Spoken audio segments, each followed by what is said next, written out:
नमस्कार आप सभी को। मैं Sarita Kulkarni astro life junction channel में आप सभी का स्वागत करती हूँ। आज का जो वीडियो है वो है शुक्र के गोचर पर। शुक्र राशि परिवर्तन करके अपनी स्वतः की राशि में जा रहे हैं। फिलहाल वो मेष राशि में है और मेष राशि से निकलकर वृषभ राशि में जा रहे हैं। वृषभ राशि भाचक्र में दूसरे स्थान पे दूसरे नंबर पे पड़ती है। ये गोचर जो है ये 19 मई से लेकर 12 जून तक रहेगा। मतलब शुक्र जो है वो वृषभ राशि में इस लगभग एक महीने के ऊपर तक रहने वाले हैं। अपनी स्वयं की राशि में ग्रह जो है पूरे साल भर में या साल सवा साल में अ, 2 बार आते हैं। क्योंकि अगर सूर्य और चंद्र को छोड़ दिया जाए तो सभी ग्रहों को दो दो राशियां मिली हुई हैं। केवल सूर्य और चंद्र जो कर्क और सिंह राशि को दर्शाते हैं उनका गोचर सिर्फ एक ही राशि का होता है। परंतु चंद्र की गति सबसे फास्ट है। तो चंद्र बहुत जल्दी मतलब 12 महीने में वो बहुत बार ये चीज करते हैं। परंतु सभी ग्रह जो हैं वो अपनी अपनी राशियों में एक ही बार आते हैं। और चंद्र को हर महीने आने के लिए चांस मिलता है। देखिए, तो चंद्र मनसो जातका और चंद्र जो है वो वृषभ राशि में उच्च के होते हैं। और अभी वृषभ राशि में ही शुक्र मतलब वृषभ राशि के स्वामी का गोचर होने वाला है। ये गोचर खास भी है देखिए, क्योंकि अगर अभी आप देखेंगे तो 1 मई को गुरु जो है वो राशि परिवर्तित करके कहाँ आए हैं, वृषभ राशि में आए हैं। मतलब गुरु जो है लगभग 1 साल तक वृषभ राशि में रहने वाले हैं। और अभी अगर हम स्थिति देखें तो वृषभ राशि में ऑलरेडी शुक्र जब आ जाते हैं उसके साथ में सूर्य की भी युति हो रही है और गुरु की भी युति हो रही है। सूर्य के कारण ये दोनों ग्रह अस्तंगत भी होने वाले हैं।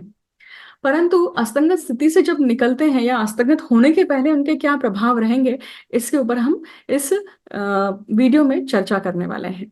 तो सबसे पहले समझिएगा कि वृषभ राशि में 3 नक्षत्र पड़ते हैं। वृषभ राशि में 3 नक्षत्र पड़ते हैं जो कि अगर आपके जन्म नक्षत्र, लग्न नक्षत्र या फिर सूर्य नक्षत्र होते हैं तो ये गोचर आपके लिए बहुत प्रभावी होने वाला है। तो ये नक्षत्र कौन से हैं? तो ये जो है सबसे पहले कृतिका, रोहिणी। मृगशीरा।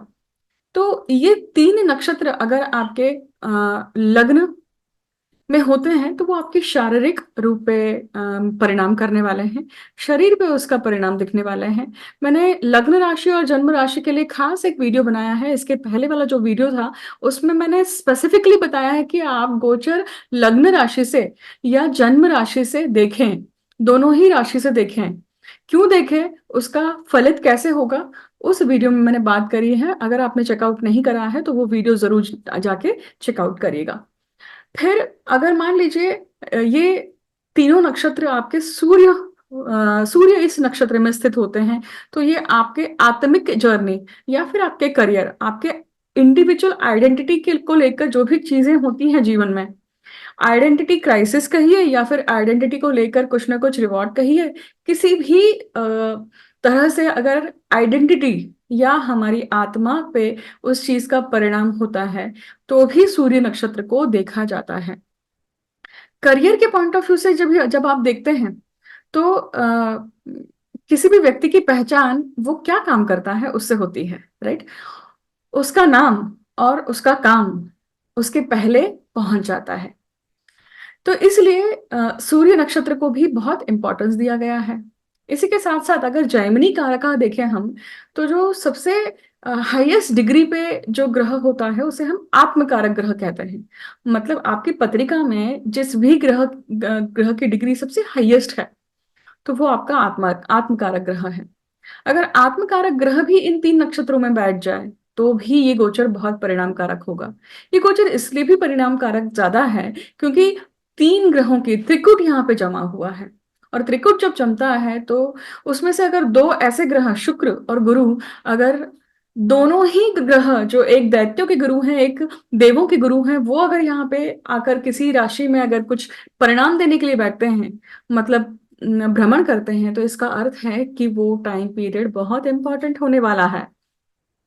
उसमें हमें ऐसी कुछ सीख मिलने वाली है जो शायद हमें आगे आने वाले फ्यूचर में काम आएगी। अब ये सीख कौन सी दिशा में है, ये किस चीज के लिए है, तो ये वृषभ राशि है। वृषभ राशि क्या है, कालपुरुष कुंडली में ये द्वितीय स्थान पे पड़ती है। वृषभ राशि बुल हेडेड है, मतलब स्ट्रांग है। एक बार निर्णय कर लिया, चाहिए, चेजिंग है कहीं ना कहीं, जब तक काम नहीं कंप्लीट होता है तब तक वो शांत नहीं बैठते हैं, पर एक बार बैठ गए फिर मत उठाओ आप, है ना। अब यही कालपुरुष कुंडली में द्वितीय स्थान पे पड़ती है, ये धन का स्थान है। और धन के स्थान में या धन की राशि में जब ये त्रिकूट जम रहा है तो हम सभी के लिए धन से संबंधित कुछ न कुछ घटनाक्रम जरूर आने वाली है। फिर ये वाणी का, वाचा का स्थान है और खान पान का भी स्थान है। तो वाणी, वाचा या खान पान से संबंधित जो भी घटनाक्रम है उसमें भी कुछ ना कुछ परिवर्तन, उसमें भी कुछ ना कुछ चेंजेस या परिणाम हमें मिलने वाले हैं। फिर अगर आप देखेंगे तो वृषभ राशि जो है या ये कुटुंब स्थान जो है, ये फैमिली एडिशन को भी दिखाता है। ये सप्तम से अष्टम है, ये पहला मारक स्थान है। तो जब यहाँ पे गुरु जैसे ग्रह, शुक्र और सूर्य जैसे ग्रह आ चुके हैं, तो ये क्या होता है कि मारक, जो चीज हमें मार सकती है, मृत्यु की बात नहीं कर रहे हैं हम यहाँ पे, पर जो चीजें आपको मारने के लिए, आपको रोकथाम करने के लिए काफी हैं, हर ग्रह अपना अपना प्रोजेक्शन परिणाम भी उस तरह से देता है। जिस तरह से अच्छे परिणाम मिलते हैं उसी प्रकार से हमें बुरे परिणाम भी मिलते हैं। हमें बुरे परिणाम ज्यादा याद रहते हैं। अगर हम न्यूट्रल होकर अच्छे और बुरे परिणामों को लिस्ट डाउन करें तो हमें समझ में आएगा कि कहीं ना कहीं समतोलता है। पर जब बुरे परिणाम को ही देखते बैठते हैं तो हमें लगता है कि हमारा जीवन ही खराब है, हमारे साथ तो सब कुछ बेकार ही होते रहता है। ग्रहमान स्थिति हमेशा, ग्रह हमेशा खराब ही करते रहता है। बट ग्रह अच्छा क्या दे रहे हैं वो नहीं देख पाते हैं हम, बुरा क्या दे रहे हैं वो छट से देख लेते हैं। तो ये गलत है। हर ग्रह का पोर्टफोलियो, हर ग्रह का जो अनलिमिटेड पोर्टफोलियो है उसे समझना बहुत आवश्यक है। उसके बिना गोचर अधूरा है। अब ये गोचर सबसे ज्यादा परिणाम किसके ऊपर करेगा, इसको समझने के पहले एक अनाउंसमेंट कर लेते हैं, जैसे हमेशा की तरह मैं करती हूँ कि मैंने अपनी पहली किताब का लिखान शुरू किया हुआ है। और ये जो किताब है, ये पुस्तक ज्योतिष के एक महान योग पर आधारित है। और ये पुस्तक आप सभी के जीवन में उन सभी प्रश्नों के उत्तर देने वाली है जो अनुत्तरित रहे हैं। खास करके प्रारब्ध को समझना, खास करके हम पेंडिंग कर्म को जब सही तरह से समझ लेते हैं तो जीवन जीना आसान हो जाता है। तो इस पुस्तक में उसके इस विषय के ऊपर विशेष तरह से बात की गई है। ये ईश्वरी काम है, देखिए, तो ईश्वरी काम ईश्वर के आशीर्वाद के बिना नहीं होता है। मैं ईश्वर के इस काम के अधीन हूँ। तो जैसे जैसे जैसे जैसे ईश्वर का आदेश होता है वैसे वैसे कार्य पूरा होगा। जैसे जैसे अपडेट आएगा आप सभी के साथ में शेयर करती जाऊंगे। अब वीडियो की तरफ आगे बढ़ते हैं और पुनः लौटते हैं कि अब इस शुक्र के गोचर का सबसे ज्यादा परिणाम किस किस पर रहेगा। तो हमने नक्षत्र के पॉइंट ऑफ व्यू से समझ लिया, लग्न नक्षत्र, जन्म नक्षत्र और सूर्य नक्षत्र के पॉइंट ऑफ व्यू से समझ लिया। फिर हम समझेंगे कि भाई जिसकी शुक्र की राशियां हैं, मतलब अगर आपकी वृषभ राशि है, अगर आपकी तुला राशि है, तो भी ये गोचर आपके लिए क्या होगा, बहुत परिणाम कारक होगा। क्योंकि जन्म राशि मतलब जहां पे आपका चंद्र स्थित है वो, या लग्न राशि मतलब कुंडली खोलते ही साथ जब पहले स्थान में अगर आपको 2 नंबर या 7 नंबर लिखा हुआ दिख रहा है, वृषभ या तुला का है, तो भी ये गोचर आपके लिए बहुत परिणाम कारक है। या फिर आपका सूर्य वहां पर है तो उसी प्रकार से अगर आपका शुक्र की दशा चल रही है, इसी के साथ साथ एक चीज समझेगा कि जो ये नक्षत्र है उसके नक्षत्र स्वामी कौन है। कृतिका के नक्षत्र स्वामी है सूर्य, जो वहीं पे बैठे हैं, मतलब सूर्य की दशा अगर चल रही है तो भी ये आपके लिए बहुत परिणाम कारक है। उसी के रोहिणी, और रोहिणी का स्वामी कौन है, चंद्र। अर्थात अगर आपकी चंद्र की अगर आपकी दशा महादशा चल रही है तो भी क्या होगा, ये नक्षत्र, ये जो गोचर है ये भी आपके लिए बहुत परिणाम कारक होगा। मृग नक्षत्र मंगल का नक्षत्र है, मतलब मंगल की दशा, अंतरदशा, प्रत्यंतर दशा चल रही है तो भी ये गोचर आपके लिए बहुत परिणाम कारक होगा। अगर इन तीनों ग्रहों के इन तीनों ग्रहों की जो राशियां हैं वो अगर आपकी जन्म राशि या लग्न राशि है तो भी ये नक्षत्र कहीं ना कहीं परिणाम कर रहे हैं, क्योंकि ये अपने अपने भाव से त्रिकोण को एक्टिवेट करते हैं। देखिएगा ये एक्टिवेशन बटरफ्लाई इफेक्ट होता है किसी भी चीज को। कोई भी ग्रह का गोचर जब होता है तो वो सिर्फ उसी भाव से परिणाम दे रहा है ऐसा नहीं होता है, उसके बटरफ्लाई इफेक्ट, रिपल इफेक्ट होते हैं। तो गोचर का इफेक्ट इस तरह से समझना पड़ता है। ठीक है। अब इन्हीं ग्रहों की दशा अंतरदशा के साथ साथ अगर ये दशानाथ पीड़ित अवस्था में है आपकी पत्रिका में, मतलब 6 8 12 में बैठ जाए, या फिर मोटे तौर पर अगर ये नीच का हो जाए, तो भी ये गोचर क्या हो सकता है आपके लिए, दुष्परिणामकारक हो सकता है या नुकसानदायक हो सकता है, क्योंकि ये धन स्थान में आया है। तो ये धन की वृद्धि के बजाय क्या कर सकता है, हानि भी कर सकता है। ये पर्टिकुलरली कब समझ में आएगा आपको, जब आप किसी ज्योतिषी के पास जाते हैं और पत्रिका दिखाते हैं, तो ये आपको समझ, उस तरह से समझ के लेना पड़ेगा। मेष लग्न की बात करते हैं। मेष लग्न के लिए जो गोचर है ये उनके दूसरे भाव में हो रहा है, और दूसरे भाव में शुक्र त्रिकूट बनाकर बैठे हुए हैं। सबसे पहले दृष्टि डालते हैं अष्टम भाव पर, समसप्तक दृष्टि है। अगर हम लग्नेश की बात करें तो वो अपने अपने स्थान से व्यय भाव में है, और वो भी अंगार योग में है।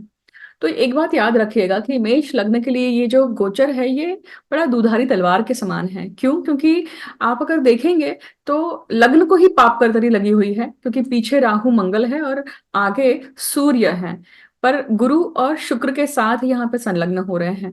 तो आपको करना क्या है, इस 1 महीने तक चीजें कैसी रहेंगी, हो सकता है कि जो परिणाम जैसे आने चाहिए, जैसे घर में अगर कोई मंगल कार्य होने वाला तो वो शायद थोड़े समय के लिए रुक गया हो, थोड़े समय बाद होने वाला हो। पैसा जो आने वाला था वो शायद रुका हुआ है, तो वो हो सकता है कि वो डिले होकर आएगा, क्योंकि अंगार योग जो है वो आपके व्यय भाव में है। व्यय भाव खड्डे का भाव है, नुकसान का भाव है, ये फॉरेन सेटलमेंट का भाव है। तो इन सभी दृष्टि दृष्टि कोण के हिसाब से क्या होगा कि ये कहीं ना कहीं आपको कुछ ना कुछ हार्म देगा ही देगा, या कहीं ना कहीं कुछ ना कुछ खड्डा देगा ही देगा। क्योंकि अंगार योग जो है ये किस प्रकार से आएगा, ये कुछ ना कुछ आपके अग्रेशन या विपरीत स्थिति तभी निर्माण होती है जब आपके वाणी से या आपके एक्शन से कहीं ना कहीं वो अंगार निर्मित हो रहा है, क्योंकि इस अंगार योग की चौथी दृष्टि आपके तीसरे भाव पे है। इसलिए शुक्र जो है ये मारक भाव में बैठ के दूसरे और सप्तम भाव के स्वामी है। यहाँ पे आपके लिए जरूरी है कि आप अपने स्पाउस से विचार विमर्श करके क्या करें, निर्णय ले, क्योंकि कहीं ना कहीं उनकी अधांतरी कही हुई बातें भी कहीं ना कहीं सलाह के रूप में आपको काम आ सकती हैं, और आप विकट परिस्थिति से बाहर निकल सकते हैं। उसके बाद में ये जो गोचर है ये धन का लाभ भी कर सकता है, क्योंकि यहाँ पे दो दो गुरु आए हुए हैं। अगर त्रिकूट की हम बात करें तो जो सप्तमेश है, द्वितीयेश है, भाग्येश है और व्ययेश है, और सूर्य जो है यहाँ पे पंचमेश है। मतलब बुद्धि का स्वामी इन सभी ग्रहों, इन सभी भावों को क्या कर रहा है, कहीं ना कहीं निर्देश देता है, टैकल करने की एक बुद्धि देता है। परंतु अभी का टाइम पीरियड ऐसा है कि लग्न को पाप करतरी लगी हुई है, इसका अर्थ है कि आपकी हेल्थ को भी कहीं ना कहीं इम्पैक्ट है, आंखों को इम्पैक्ट है, दांतों को इम्पैक्ट है, इन सभी का इम्पैक्ट आपके धन के ऊपर भी है। तो ये समय थोड़ा सा ध्यान देके चलेगा, पॉजिटिव रहकर चलेगा। ये एक समय ऐसा भी है कि जो लोग बाहर जाने की कोशिश कर रहे हैं उनके लिए थोड़ा सा डिफिकल्ट टाइम पीरियड है, कुछ ना कुछ प्रॉब्लम्स आ सकती हैं। सन स्ट्रोक या हीट स्ट्रोक से बचने की कोशिश करिए। ये गोचर जो है ये जैसे ही शुक्र और गुरु अपनी अस्तंगत स्थिति से बाहर निकलते हैं वो अपना परिणाम देकर रहेंगे, और वो शुभ परिणाम देंगे। ठीक है। आगे बात करते हैं वृषभ लग्न के लिए। वृषभ लग्न के लिए ये गोचर लग्न में ही हो रहा है, और लग्न में जब लग्नेश खुद स्थित होता है तो वो समय सबसे बलवान होता है हमारे लिए। मतलब ये जो टाइम पीरियड है 19 मई से लेकर 12 जून तक का जो टाइम पीरियड है, ये एक्चुअली वृषभ लग्न के लिए क्या है, बहुत अच्छा है। आप अभी आपको एक ऐसा समय मिल रहा है जिसमें आप अपने कुटुंब के साथ में, आप अपने फैमिली के साथ में काफी समय स्पेंड कर रहे हैं। बहुत सारे जातक जो हैं वृषभ लग्न के, वो अपने अगर वो बाहर रह रहे हैं तो वो बाहर अभी उस कंट्री से अपने मातृभूमि में लौटे होंगे अपने फैमिली के साथ में टाइम स्पेंड करने के लिए। और इसका मेन कारण होगा आपके बच्चे, आपके पुत्र, क्योंकि व्यय भाव में देखिए कौन बैठा हुआ है, बुध बैठा हुआ है, और बुध बुद्धि है। और उसी के हिसाब से अगर हम देखें तो त्रिकूट जो है लग्न भाव में, ये क्या क्या दर्शाता है कि गुरु, सूर्य, इन सबका मेलाप है। मतलब पिता तुल्य जितने भी लोग हैं उनका सानिध्य मिलने वाला है, उनका कहीं ना कहीं एडवाइस मिलने वाली है, उनका उनका सपोर्ट भी मिलने वाला है। अब ये गोचर जो है देखिए, षष्ठेश का लग्न भाव में आना, रोग आपके हाथ में आ गए हैं। आप भले ही ट्रैवलिंग कर रहे हैं, जो भी कर रहे हैं उसमें आपको, अगर आप ध्यान देकर कार्य करते हैं, ध्यान पूर्वक कॉशियस होकर खान पान सब चीजों का ध्यान रखते हैं, तो आपके हेल्थ में कोई बिगाड़ नहीं आ सकता है। वही अगर हम जॉब की बात करें तो जॉब के लिए ये समय जो है ये किस प्रकार से दिखाता है कि भाई जॉब चेंज की जो लोग विचार कर रहे हैं, वो चेंज करने के पहले अपने आप को ग्रूम करना चाहेंगे, स्किल सेट बढ़ाना चाहेंगे, अपना सर्टिफिकेशन करना चाहेंगे या कुछ ना कुछ एड ऑन करना चाहेंगे। ये एक ऐसी स्थिति है क्योंकि त्रिकूट जब जमता है लग्न में, तो ये सभी ग्रह मदद करने के लिए ही आ रहे हैं ऐसा नहीं है। कुछ कुछ ग्रह डिस्कार्ड करने के लिए आते हैं। उनका काम क्या है? कुछ समय के लिए कोई चैप्टर क्लोज करने के लिए आ रहे हैं, कुछ समय के लिए वो चीज आपके जीवन में उसका महत्व कितना है वो समझाने के लिए आ रहे हैं। तो ये सारी चीजें वृषभ लग्न है, तो वृषभ राशि कुटुंब भाव में पड़ती है और कुटुंब के अनुसार ये सारी चीजें, कुटुंब के बारे में, कुटुंब की वैल्यू समझाने के लिए ज्यादा होगी ये चीज। फिर अगर आप देखेंगे कि शुक्र जो है ये षष्ठ भाव के स्वामी है, तो आपको खास करके किस चीज का ध्यान देना है? आप अपने मीठे खाने की जो हैबिट है उसके ऊपर जरूर ध्यान दीजिएगा। मिथुन लग्न की बात करते हैं। मिथुन लग्न के लिए ये जो गोचर है शुक्र का, ये कहाँ हो रहा है? ये उनके व्यय भाव में हो रहा है। व्यय का व्यय भाव में आना, ये सबसे पहले डिनोट करता है कि भाई आप खर्चे पे कंट्रोल करने लग गए हैं, या खर्चा जो भी होगा वो कहीं ना कहीं डिसाइडेड या सही प्रकार के इन्वेस्टमेंट में होने की संभावना है। दूसरा क्या हो सकता है कि जो लोग फॉरेन सेटलमेंट या फॉरेन जाना चाहते हैं, जॉब के सिलसिले में जाना चाहते हैं, जिनका वीजा या जिनका जो भी प्रोसेस चल रही है वो होके वो फॉरेन पे पहुंच जाते हैं, या इस प्रकार की सिचुएशन बनती है। तीसरा फैक्टर ये होता है कि जो लोग फॉरेन में अपना घर बनाना चाहते हैं उनके लिए भी बहुत अच्छा टाइम पीरियड है कि फॉरेन में जो उनका घर बना हुआ है उसमें भी वो डेकोरेशन करना, फर्नीचर ऐड करना, या अपने घर की बहुत सारी चीजें नई लेना, ये एक संभावना हो सकती है। सबसे ज्यादा संभावना इस चीज की बनती है कि भाई आपने फॉरेन में प्रॉपर्टी परचेज करी है। अगर ऐसा कुछ किया है तो जरूर वीडियो के कमेंट सेक्शन में मेंशन कीजिएगा, सबके लिए ये लर्निंग के लिए एक फैक्टर हो जाता है। अब एक और चीज याद रखिएगा कि लग्नेश यहाँ पे कहाँ है? लग्नेश खुद यहाँ पे है लाभ भाव में। इसका इसका अर्थ बहुत अच्छा निकलता है क्योंकि लग्नेश का लाभ में होना मतलब आपकी बुद्धि, आप जो भी अभी कार्य कर रहे हैं वो आप लाभ के लिए कर रहे हैं।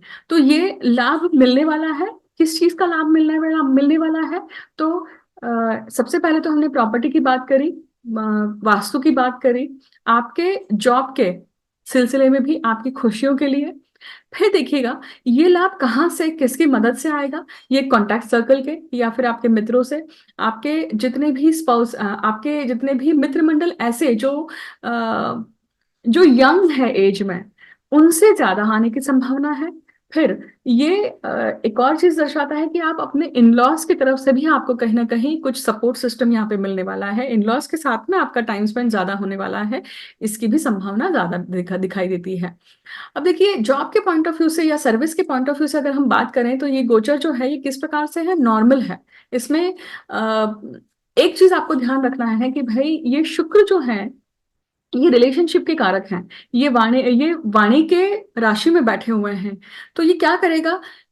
आपके लिए डिलेमा क्रिएट कर सकता है। आपकी वाणी, आपकी एक कोटेड अगर आपकी कोई बात बात आती है तो वो खड्डे में जाने वाली है। तो यहाँ पे वो कोटेड बात या कोटेड करके कोई भी अगर आप अपनी बात कह रहे हैं या पॉइंट रख रहे हैं तो वो यहाँ पे काम नहीं करेगी, क्योंकि दशम भाव में अंगार योग है। जब गोचर में अंगार योग बनता है तो करियर के पॉइंट ऑफ व्यू से शांत बैठना बहुत अच्छा रहता है। अग्रेशन जैसे ही आता है तो ब्रीदिंग सिस्टम या अपनी पल्स 60 पे चलनी चाहिए, इस पे फोकस आप तुरंत लेकर आइए, वहां पे बात बिगड़ती नहीं है फिर। राइट। कर्क लग्न की बात करते हैं। कर्क लग्न के लिए ये जो गोचर है ये कहाँ हो रहा है? ये उनके लाभ भाव में हो रहा है। लाभ भाव में वैसे ही गुरु आ चुके हैं देखिए। अभी फिलहाल तो असंगत स्थिति में हैं और शुक्र भी अभी फिलहाल असंगत स्थिति में ही जाएंगे, क्योंकि सूर्य खुद गोचर करके वृषभ राशि में आए हैं और लगभग 5 डिग्री के चल रहे हैं जब शुरू हो रहा है गोचर। इसका अर्थ है कि ये तीनों के तीनों ग्रह एक्चुअली एक कंजंक्शन में, त्रिकूट में आ रहे हैं। जब ये त्रिकूट बनता है तो ये क्या दर्शाता है? कुछ ना कुछ इंपॉर्टेंट डिसीजन मेकिंग दर्शाता है, आपके काम को लेकर, आपके करियर को लेकर, आपके स्पाउस एंड फैमिली को लेकर। मतलब अगर आप न्यूक्लियर रह रहे हैं तो कहीं ना कहीं आपके घर में आप मेहमान आते हैं और हो सकता है कि इन लॉज की तरफ से लोग आकर आपके घर में रह रहे हैं, तो उसके कारण एक रूटीन में परिवर्तन आना, उसकी एक संभावना। करियर को लेकर जो आपका खुद का काम है उसमें कुछ ना कुछ चेंजेस आना, इसकी संभावना।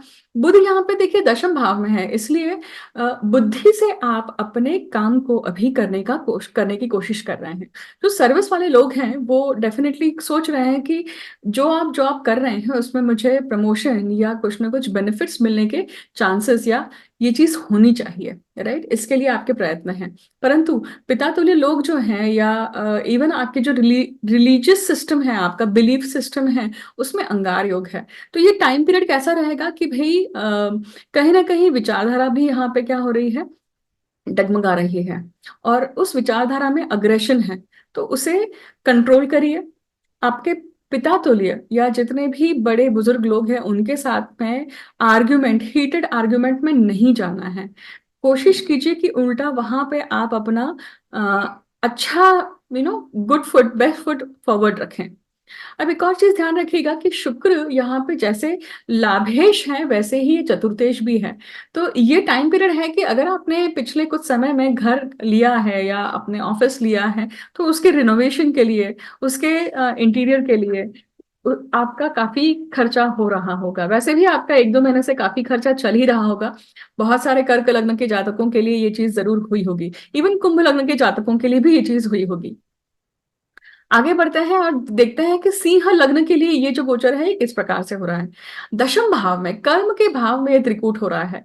कर्म में जब ये त्रिकूट आता है तो आपसे काफी कुछ कामों की अपेक्षाएं होती हैं, आप अपने करियर में काफी कुछ मूव्स या चेंजेस करने वाले हैं, इसकी संभावना दिखती है, देखिए। परंतु इसमें से ये दो ग्रह अस्तंगत स्थिति में रहेंगे कुछ समय तक, क्योंकि इसका रिजल्ट आपको कब मिलने वाला है? जून सेकेंड वीक में ज्यादा मिलने की संभावना दिखाई देती है, क्योंकि 8 जून तक तो लगभग गुरु ही अस्तंगत अवस्था में है। तो शुक्र 19 मई से लेकर 12 जून तक इस स्थिति में रहने, मतलब वृषभ राशि में रहने वाले हैं। और ये दर्शाते हैं कि भाई जो आपका पराक्रम है, पराक्रम कैसा होगा? शुक्र के समान होगा अभी। मतलब लेविशली चीजें करना, खर्चा करना, शुक्र से दर्शाई जाने वाली चीजों को लेकर आप कहीं ना कहीं प्रवृत्त रहेंगे। मतलब चाहे वो आपकी शॉपिंग हो, चाहे वो बाहर घूमना हो, चाहे वो आपकी यात्राएं हो, चाहे वो आपका गैजेट्स को लेकर हो, क्रीम लेवल की गैजेट्स को लेकर हो, ये सब चीजें लेने की, या इन सब चीजों को अगर आप लेते हैं, वो ये भाग अगर आप एक्टिवेट करते हैं तो क्या होगा? रिलेशनशिप का एस्पेक्ट जो है वो कहीं ना कहीं हैंडल होता है। यहाँ पर कहीं ना कहीं क्या होता है, बैलेंस होता है। हर एक ग्रह का जो पोर्टफोलियो है उसमें से जो भाग आप एक्टिवेट कर रहे हैं उसका परिणाम आपको मिलता है। ये किसके ऊपर डिपेंडेंट होता है? किस अंश के ऊपर वो ग्रह चल रहा है, कौन से अंश? क्योंकि अगर हम अगर हम डिटेल में जाएं, क्योंकि एक राशि में 30 डिग्री है और 30 डिग्री को अगर देखें, हर डिग्री में 60 मिनट है, तो हर एक मिनट पे, माइन्यूट डिटेल पे जब जाते हैं तो वो उस भाग को, उस चीज को एक्टिवेट करता है। और उसके ज्योतिष में अलग अलग नाम हैं। जैसे हर एक 108 नवांश होते हैं, उसी प्रकार से हर एक के नाम हैं और उस नाम के अनुसार वो अपने फल देते हैं, देखिए। अब देखिए यही जो गुरु है, ये गुरु आपके पत्रिका में कौन है? ये भाग्य भाव, ये अष्टम भाव और आपके पंचम भाव के स्वामी है, दो भावों के स्वामी है। मतलब दशम भाव में काफी भीड़ है, लग्नेश खुद है, कर्मेश और पराक्रमेश है, पंचमेश और अष्टमेश है। मतलब ये टाइम पीरियड करियर के पॉइंट ऑफ व्यू से बहुत ज्यादा आपके लिए बहुत सारी चीजें लाने वाला है, इसकी संभावना देता है। ये आपको प्रमोशन देने की भी संभावना देता है, लीडरशिप पोजीशन देने की संभावना देता है, सैलरी में हाइक देने की भी संभावना देता है। अब बात करते हैं कन्या लग्न के लिए। कन्या लग्न के लिए ये गोचर उनके त्रिकोण में, मतलब भाग्य भाव में हो रहा है। भाग्य भाव में गुरु ऑलरेडी आ चुके हैं, शुक्र भी, मतलब भाग्येश का भाग्य भाव में होना। ये एक टाइम पीरियड ऐसा है कि दर्शाता है कि आपके जीवन में कुछ ना कुछ बड़ी घटना हुई है, कुछ अच्छी बड़ी घटना हुई है। मतलब हो सकता है कि ये आपने कुछ अच्छी प्रॉपर्टी परचेज करी हो, आपके पिता आपके साथ आके रहने वाले हैं, इसकी संभावना दिखाई देती है। ये टाइम पीरियड ऐसा भी है कि भाई आप अपने बिलीफ सिस्टम, आप अपने रिलीजियस सिस्टम को कहीं ना कहीं परिवर्तित कर रहे हैं, आप अपने खान पान को यहाँ पे परिवर्तित कर रहे हैं, वजन को कंट्रोल करने के लिए कुछ ना कुछ कर रहे हैं, या फिर आप अपने लिखान के लिए, राइटिंग वर्क के लिए कुछ ना कुछ अच्छा कर रहे हैं। ये टाइम पीरियड है कि आप बाहर घूमने जाने के लिए भी प्लानिंग कर सकते हैं। मतलब खास करके तीर्थ क्षेत्रों की यात्राओं के लिए भी आपके दिमाग में कहीं ना कहीं एक थॉट प्रोसेस चल रहे हैं कि ये चीज करनी है हमें। तो ये एक संभावनाएं सारी बन रही हैं। अभी करियर के मामले में ये जो टाइम पीरियड चल रहा है नॉर्मल है, नॉमिनल है, थोड़ा स्ट्रेसफुल हो सकता है। अभी आपका दिमाग किसी न किसी प्रकार के रिसर्च में ज्यादा लगा हुआ है, किसी न किसी प्रकार के स्किल सेट को बढ़ाने के लिए उसमें ज्यादा लगा हुआ है। ये टाइम पीरियड जरूर ऐसा है कि जिसमें आप सर्टिफिकेशन लेने के लिए, मतलब कुछ ना कुछ उच्च शिक्षण या कुछ ना कुछ ऐसी ग्रूमिंग करने के लिए भी कहीं ना कहीं स्पेंड करेंगे या टाइम देंगे, और वो सक्सेसफुल होगा। क्योंकि जब तक गुरु आपके भाग्य भाव में है और शुक्र का ये जो योग है, इसमें अगर आप शुरुआत करते हैं तो ये पूर्णता जरूर देगा और ये भाग्य जरूर लेकर आएगा। तुला लग्न की बात करते हैं। तुला लग्न के लिए ये जो गोचर है, ये खुद लग्नेश का गोचर है जो अष्टम भाव में है। लग्नेश का अष्टम भाव में जाना ये दर्शाता है कि भाई जीवन में जितने भी आपके पूर्वज होकर गए हैं, या आपके खानदान में जो कुलदेव या कुलदेवी को लेकर, जो भी खास करके कुलदेवी को लेकर अगर कोई कार्य अधूरा बचा हुआ है जो आपने नहीं किया है, और आपके आपके दिमाग में वो क्लूज आ रहे हैं, आपको आपके कानों में वो अगर बातें पड़ रही हैं, तो ये वो समय है कि उस चीजों को पूर्ण कर लीजिए। क्योंकि दो गुरु एक साथ जब अष्टम भाव में आते हैं तो वो तंत्र मंत्र गूढ़ विद्या इन सब चीजों को लेकर बहुत इंटरेस्ट देते हैं, और इस भाग को लेकर क्या करते हैं, आपको प्रवृत्त करते हैं, आपकी जो पूर्व जन्म की संचित चीजें हैं उसको एक्टिवेट भी करते हैं।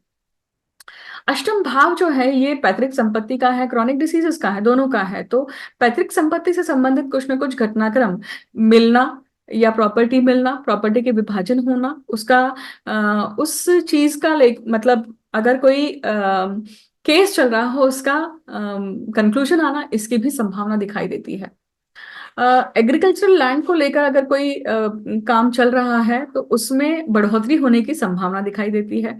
अगर यही हम देखें कि अष्टम भाव में अगर घर में आपने अ, नया जो पूजा घर होता है, नई जो इवन घरों में जो पूजा घर में जो मूर्तियां होती हैं वो भी बदली हो सकती है। मतलब बहुत बार हम चांदी की जैसे मूर्तियां लेकर आते हैं। शुक्र का अष्टम भाव में होना और वृषभ राशि में होना, आप बहुत बार अपने घर में जो लक्ष्मी है उनको, अगर वो खंडित हो गई हैं, आंख खंडित है या कोई कोई बॉडी पार्ट खंडित दिखाई देता है, तो वो चेंज करके अगर आप इस समय पे प्रस्थापित करते हैं, सही तरीके से प्राण प्रतिष्ठा करके फिर प्रस्थापित करते हैं, तो ये अच्छा टाइम पीरियड है। वृश्चिक लग्न की बात करते हैं। वृश्चिक लग्न के लिए ये जो गोचर है, देखिए ये उनके सप्तम भाव में हो रहा है। सप्तम भाव आपके रिलेशनशिप का है, आपके स्पाउस का है, इतर लोगों का है। तो सप्तम भाव में जब सप्तमेश खुद आता है, इसका अर्थ है कि सबसे पहले स्पाउस की बातें, स्पाउस का बर्ताव, स्पाउस का बिहेवियर काफी इस समय आपको बदला हुआ दिखेगा। बहुत कुछ चेंजेस दिखाई देंगे, वो अपने जीवन में कुछ ना कुछ बदलाव कर रहे हैं, उस बदलाव में आपको सपोर्ट करना है। ये सबसे पहली बात होती है। दूसरी बात ये होती है कि जब अगर ये लोग, अगर आप बिजनेस में हैं, आप खुद बिजनेस, आपका आपका एंटरप्रेन्योरशिप है, या आप किसी प्रकार का कोई व्यवसाय कर रहे हैं, तो ये वो समय है कि जब आप विस्तार करने के लिए जाते हैं। क्योंकि वैसे भी ये पूरा साल जो है वो विस्तार के लिए आप कहीं ना कहीं अलग अलग प्रकार से सोचेंगे, और वो आपको फायदा देगा। ये वो टाइम पीरियड है कि जब आप ऐसे लोगों के कांटेक्ट में आएंगे जो अच्छी पोजीशन पे है, अथॉरिटी पोजीशन पे है, और उनका आपको फायदा हो सकता है। ये वो टाइम पीरियड है कि बहुत सारे लोग जो शादी ब्याह के बंधन में बंधना चाहते हैं तो वो बंध सकते हैं। ये वो टाइम पीरियड है जब आप फॉरेन ट्रैवल करना चाह रहे हैं, किसी डील को फिनिश करने के लिए जाना चाह रहे हैं, तो वो कंबाइन होके हो सकती है कि जहां पे वो फैमिली ट्रिप भी हो रही है और काम का भी हो रहा है। अगर इस प्रकार की कुछ संभावना, ये सब चीजें होती हुई दिखाई देती है तो जरूर वीडियो के कमेंट सेक्शन में मेंशन कीजिएगा। अब हम बात करेंगे कि ये मारक भाव में हो रहा है सब। तो मारक, जब अच्छी चीजें भी बोली है तो हेल्थ के पॉइंट ऑफ व्यू से कुछ ना कुछ मारक भी हो सकता है। देखिए, सप्तम भाव में है तो ये पूरा टाइम पीरियड जो है आपको थ्रोट को लेकर, आपके थायराइड लेवल्स को लेकर, या एलर्जीज को लेकर, साइनस के इशू को लेकर भी कहीं ना कहीं आपको सजग रहना है, जो आपको प्रॉब्लम दे सकता है। धनु लग्न की बात करते हैं। धनु लग्न के लिए जो गोचर है ये कहाँ हो रहा है? ये उनके षष्ठ भाव में। लग्नेश का षष्ठ भाव में आना मतलब धनु, गुरु लग जो है वो षष्ठ भाव में है, पर हम ये गोचर कर रहे हैं शुक्र का। अब शुक्र षष्ठेश का षष्ठ भाव में होना, ये जो स्थिति है ना, ये स्थिति किस बात के लिए द्योतक है? कि जो लोग जॉब चेंज करना चाहते हैं उनके लिए अच्छा टाइम पीरियड है। जॉब चेंज करना चाहते हैं, अच्छी जॉब हाइक मिलना, अच्छा पैकेज मिलना, लीडरशिप की पोजीशन मिलना, इन सब चीजों की संभावना दिखती है। पर यहाँ पे घर छूट सकता है, हो सकता है कि घर से दूर जाकर ये चीज करनी पड़ रही है, इसकी संभावना भी दिखाई देती है। शुक्र जो है पत्रिका में लाभ भाव के स्वामी है। लाभेश का षष्ठ भाव में रोग रिपु ऋण में आना, तो ये रोग रिपु ऋण के भाव में तीन ग्रहों का आना ये भी दर्शाता है कि ये टाइम पीरियड आप अपने पेंडिंग कर्म को पूर्ण करने के लिए भी लगाएं। क्योंकि ये त्रिकूट दर्शा रहा है कि जो भी समृद्धि, जो भी फायदा अगर आप जीवन में चाहते हैं, तो उस ग्रह से संबंधित जो भी आपका पेंडिंग कर्म है वो जब तक आप पूर्ण नहीं करते हैं तब तक आपको फायदा नहीं होगा। तो वो कौन सा पेंडिंग कर्म है ये समझने के लिए आपको पत्रिका ज्योतिष को दिखाना ही पड़ेगी।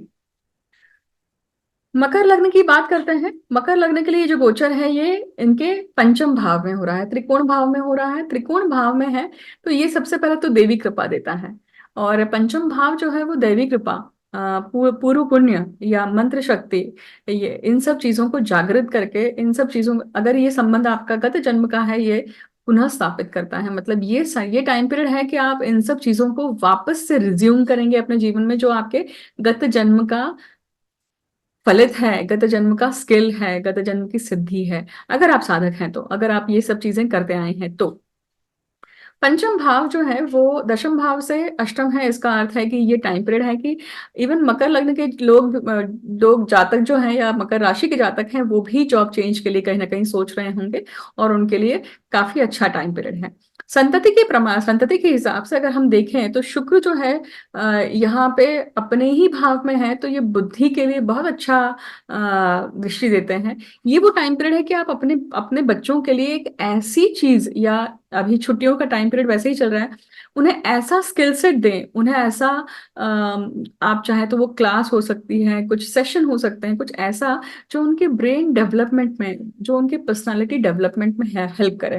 जैसे ब्रेन जिम होता है, देखिए ब्रेन जिम है, ब्रेन जिम के अलग अलग एक्सरसाइजेस, या जब जब हम mid brain, left brain, right brain की बात करते हैं तो जब आर्टिस्टिक चीजें हैं, या जो हमारे कोऑर्डिनेशन की जो चीजें हैं, या बहुत सारी ऐसी चीजें होती हैं जो ब्रेन फंक्शन को और ज्यादा बहुत फाइन ट्यून करती हैं। और ये फाइन ट्यूनिंग किसके माध्यम से हो सकता है? म्यूजिक के माध्यम से हो सकता है, रिदम के माध्यम से हो सकता है। तो कुछ ऐसी कला उनकी शुरू कर सकते हैं जो आपको दिखाई देती है बट आपने उसके ऊपर काम नहीं किया है, उसके ऊपर शुरू करिए वो चीज। कुंभ लग्न की बात करते हैं। कुंभ लग्न के लिए जो गोचर है शुक्र का, ये उनके चतुर्थ भाव में हो रहा है। चतुर्थ भाव में अगर त्रिकूट है, इसका अर्थ है कि आपके घर में अभी काफी मेहमान आए हुए हैं, और हो सकता है कि ये सारे मेहमान जो है ये डिमांडिंग भी है, और थोड़े बुजुर्ग वर्ग के भी हैं जो आपको कहीं ना कहीं क्या कर रहे हैं, सलाह भी दे रहे हैं। दूसरा एस्पेक्ट ये हो सकता है कि वास्तु को लेकर, आपके घर को लेकर आपने कुछ ना कुछ नया, नई चीजें करी हैं, या नया कुछ ना कुछ नयापन लाने के लिए आप कुछ प्रयत्न कर रहे हैं, वो सारी चीजें बहुत अच्छी हैं, करिए, क्योंकि वो आपको समृद्धि लाने वाली है। फिर नया प्रॉपर्टी की भी संभावना देती है। ये वो टाइम पीरियड है कि अगर आप कुछ समय से जो चीजें पढ़ रहे हैं उसकी संपुष्टि होने वाली है, उसका जो है वो डिग्री मिलना या उस चीज को लेकर अंतिम पड़ाव पे होना, ये भी दिखाई देता है, देखिए। क्योंकि ये भाग्य भाव का भी स्वामी है शुक्र जो है आपके पत्रिका में। और माता से संबंधित जो भी चीजें हैं उसे इग्नोर मत करिएगा। माता अभी आपको जो भी चीजें बता रही हैं या कहीं कुछ एडवाइस देती हैं, कुछ आपसे डिमांड करती हैं, तो उसे पूर्ण करिए। इवन माता तुल्य लोग जो आपके आसपास हैं उनकी सेवा करिए, सेवा भाव रखिए। ये वो टाइम पीरियड है कि आपके स्पाउस का भी कहीं ना कहीं इस समय पे आपके ऊपर काफी क्या है, परिणाम है। परिणाम तो वैसे भी रहता ही है 24/7, परंतु अभी जो परिणाम है, अभी जो उनकी वाणी है, अभी जो उनके गाइडेंस है, वो आपको क्या करेंगे, हेल्प करने वाले हैं, आपको सुख देने वाले हैं। अंतिम लग्न की बात करते हैं। अंतिम लग्न मतलब मीन लग्न की बात करते हैं। मीन लग्न के लिए जो शुक्र का गोचर है पराक्रम में है। पराक्रम मतलब आपके खुद के एफर्ट्स, आपके खुद के इनिशिएटिव्स। पेंडिंग कर्म को को पूर्ण करने के लिए जब तक आप सेल्फ इनिशिएटिव नहीं लेते हैं, सेल्फ प्रयास नहीं करते हैं, तो वो पूर्ण नहीं होता है, देखिए। भगवत गीता में कहा है कि जब आप अपने सिर्फ कर्म पर फोकस रखते हैं, फल की चिंता नहीं करते हैं, तो भी क्या होता है, वो जीवन जीने की जो एक कला है, वो भी बहुत सही तरीके से आपको परिणाम देकर जाती है, क्योंकि वो आपको स्ट्रेस फ्री रखती है, वो आपको चिंता से मुक्त रखती है। तो कर्म करना अपने हाथ में है। फल की अपेक्षा फल कितना मिलेगा, इंटेंसिटी कितनी मिलेगी, वो हमारे हाथ में नहीं है। वो पूर्व कर्मों के अनुसार डिसाइडेड होता है। पराक्रम में पराक्रम भाव का स्वामी है। ये टाइम पीरियड आपके लिए, आपकी हॉबी को परस्यू करने के लिए, आपके जितने भी ऐसे स्किल सेट्स हैं जो आपने बहुत समय से नहीं करी हो, उसे ब्रशअप करने के लिए बहुत अच्छा टाइम पीरियड है। जो लोग टीचिंग में हैं, जो लोग जर्नलिज्म में हैं, या जो लोग मीडिया में हैं, उनके लिए भी ये टाइम पीरियड अच्छा है, क्योंकि अभी ये समय है जहाँ पे आपको बहुत अच्छी स्टोरी या बहुत अच्छा कुछ मिलने वाला है। राइटिंग के अनुसार भी ये टाइम पीरियड बहुत अच्छा है कि आप कुछ ऐसा नया लिखान शुरू कर सकते हैं, नया कार्य शुरू कर सकते हैं, जिसमें आपको क्या मिलेगा, अचीवमेंट मिलेगी। और आने वाले जो गोचर है, मतलब ये जैसे शनि जब मीन राशि में आ जाते हैं, तब इसका परिणाम आपको बहुत अच्छा मिलेगा। कुछ प्लैनेटरी इंटरेक्शंस ऐसी होती हैं कि पहले उसका प्लेटफॉर्म बेस बनाती हैं, उसके बाद में उसका फलित देती हैं। ये वो टाइम पीरियड है कि जब आप जो भी आपके घर में, आपके लिनिएज में अधूरे बचे हुए पूजा पाठ, मतलब आपके पितरों के कार्य हैं, या आपके घर में कुछ कुलदेवी या कुलदेवत के कार्य हैं, उसे आप पूर्ण करने के लिए खुद इनिशिएटिव लीजिए और करिए। ये छोटे प्रवास दे सकता है, छोटी यात्राएं दे सकता है, लेजर यात्राएं भी दे सकता है, जिसमें आप कहीं ना कहीं रिलैक्स हो रहे हैं। ये वो टाइम पीरियड है कि अगर ऐसा मौका मिलता है तो जरूर ग्रैब करिए। क्यों? क्योंकि लग्न में अभी आपके मंगल और राहु है, तो आपको अग्रेशन दे रहे हैं। उस बढ़ी हुई एनर्जी को सही प्रकार से उपयोग करिए, तो उसका उसकी उसमें हानि नहीं मिलती है, क्योंकि अंगार योग हानि देने वाला है। तो मन को शांत रखना है, चित्त को शांत रखना है, अभी बहुत जरूरी है आपके लिए। ठीक है। अब देखिए, इस तरह से हमने पूरे गोचर को समझ लिया है कि शुक्र का गोचर जो त्रिकूट बना रहा है, वो सभी के लिए किस प्रकार से परिणाम देगा। एक चीज और याद रखिए कि टॉरस साइन जो है, या वृषभ राशि जो है, वो आपके गले पर विशुद्ध चक्र पे पड़ती है। और ये वो टाइम पीरियड है जब ऐसे ग्रह आते हैं, सूर्य जैसा ग्रह आता है, तो वो कहीं ना कहीं आपकी इम्यूनिटी को लूज करते हैं। और जो सडन वेदर चेंजेस हो रहे हैं, उस कारण कहीं ना कहीं टॉन्सिलाइटिस होना, या थायराइड की प्रॉब्लम होना, या एलर्जी के रिएक्शंस होना, एलर्जी होना, वॉइस टोन में कुछ ना कुछ प्रॉब्लम होना, फेस पे कुछ ना कुछ प्रॉब्लम होना, ये सारी चीजें भी, एलर्जिक रिएक्शंस भी दे सकता है ये गोचर आपको। सो उसके लिए आपको अपने निज दोषों को देखना पड़ेगा कि हाँ, ये गलतियां मुझसे हो रही हैं, इन गलतियों को मुझे रोकना है। खान पान पे विशेष ध्यान दीजिए, क्योंकि ये गोचर आपके खान पान को कहीं ना कहीं हिलाने वाला है। आप क्या उपाय कर सकते हैं? सबसे पहले तो मैंने प्रिकॉटिव मेजर्स आपको बता दिए हैं। उपाय के अनुसार अगर आप बात करते हैं, लक्ष्मी के लिए अगर आप बात करते हैं, क्योंकि धन स्थान का गोचर है, तो श्री सूक्त का पाठ आप कर सकते हैं, लक्ष्मी की साधना कर सकते हैं। लक्ष्मी का मंत्र जो आपके घर में चलते आया है उसका पाठ, उसके अनुष्ठान आप कर सकते हैं, और आपको इस गोचर का फायदा बहुत अच्छा मिल सकता है। ये गोचर आप सभी के लिए शुभप्रद हो, मैं ऐसी कामना करती हूँ, और यहीं पे इस वीडियो को विराम देती हूँ। अगले वीडियो में मिलूंगी नए सब्जेक्ट के साथ में। तब तक के लिए धन्यवाद। मुझे अंत तक सुनने के लिए बहुत बहुत